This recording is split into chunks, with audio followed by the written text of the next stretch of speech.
Well, here we are in southern Iowa, September 4th, and we're on my 53-acre farm here that has been one of my favorite spots over the years. I don't know if you can see the redneck line behind me, but that's where we got Cheech out of Waldo.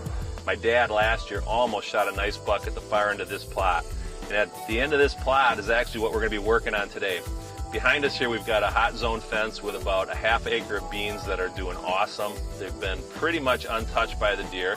And then on the other side here I didn't fence it. They were all planted at the same time. I'll give you a comparison here in a minute of what's going on with these beans, but they're probably 6 inches high with very few beans on it.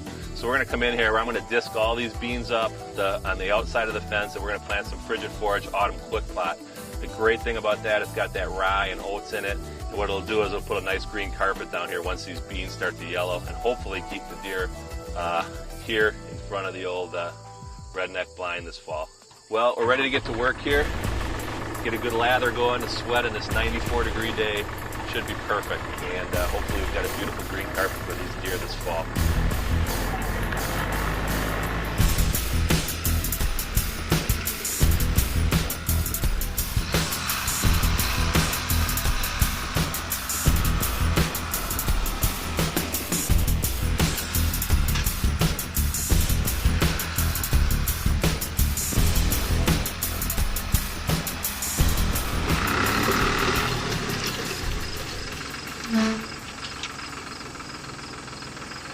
Got this field pretty well chewed up right now with the disc. I think I'm going to give it a couple more passes.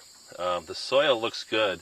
So once we get this thing all chewed up, the plan is to spread this out with our autumn quick plot, cultipack it down. Well, actually we'll drag it with the harrow after we plant it on top, and then just hope for rain. We're at the end of the window here, September 4th, where we can get this autumn quick plot in. It's a real cool mixture with rye and peas, and I think there's some oats in it too, a lot of late season forage. So this is just too good of a spot not to have some food in here for the beginning of the season. As I said before, I can keep these beans for late season or once November rolls around, but I want something out here for early season as well. So, we're ready to put the seed down. 25 pounds does 1 acre. I'm guessing what I have behind me here to plant is just a little over ½ an acre. I want to pour everything out of this bag except 10 pounds. And what I use for that, my top secret digital fish scale. This is one of my favorite tools for food plotting. It makes you sure that you have the right amount of seed instead of guessing. Here we go.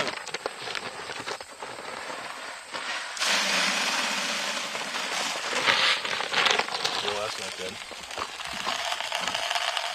I had to be shot. Oh, there it was. What was that? Something got stuck in there. Some fertilizer or something. Deep breaths, no anger. One with the seed. All right, let's try that again. So, a little over half the bag. They look good now. There we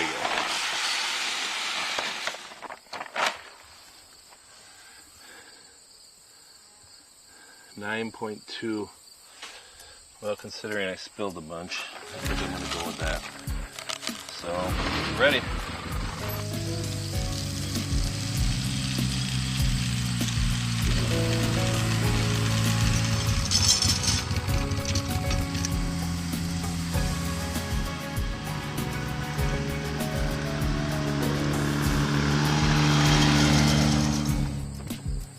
That's a wrap. In just less than a month, we will probably be sitting in that redneck blind. Like I said, this farm's ready. I'm really not going to do anything else with the other farm at this point. We've got our food plots in. We've got that same hot zone fence over there we hunted late season last year, and that 8-pointer that we almost killed when Carson was filming me. He's back again this year. He's a cool looking deer. He's got great big old main beams that sweep in and up, and he's actually been up on top. I've got him on camera there. I've got him on camera over on the other side of the farm as well. So he's kind of running the same area, and I'll bet if that's a deer that we target, I think he's 5.5 years old, but he didn't really grow a lot. But if that's a deer we target, I will bet that he is the deer we can decoy again this year. That could be a cool thing to do up there on top. So we've got him over there, flat top still running around. He's big and ugly as usual. He's got a split on his brow and stickers on both his twos that maybe add 4 inches for him, so he's a giant, you know. He's a super cool deer. That's a deer that I want to chase. He's still fairly visible daylight. He always has kind of been like that. And I've just never had a chance to kill him. I tried to kill him out of that red wagon. We came real close a couple times last year, late season on that beans and those beans that we had protected, but it just didn't work out. So I'm really happy he's back.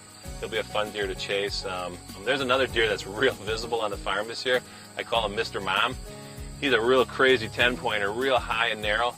And I filmed him one time this summer. He was out there with 3 fawns. So he got the nickname Mr. Mom after that. There wasn't a doe out in the field, and it was a long ways away, but he is on the camera all the time. He's a deer that's probably, I'm not sure if he's 3.5 or 4.5, but he's a crazy looking thing.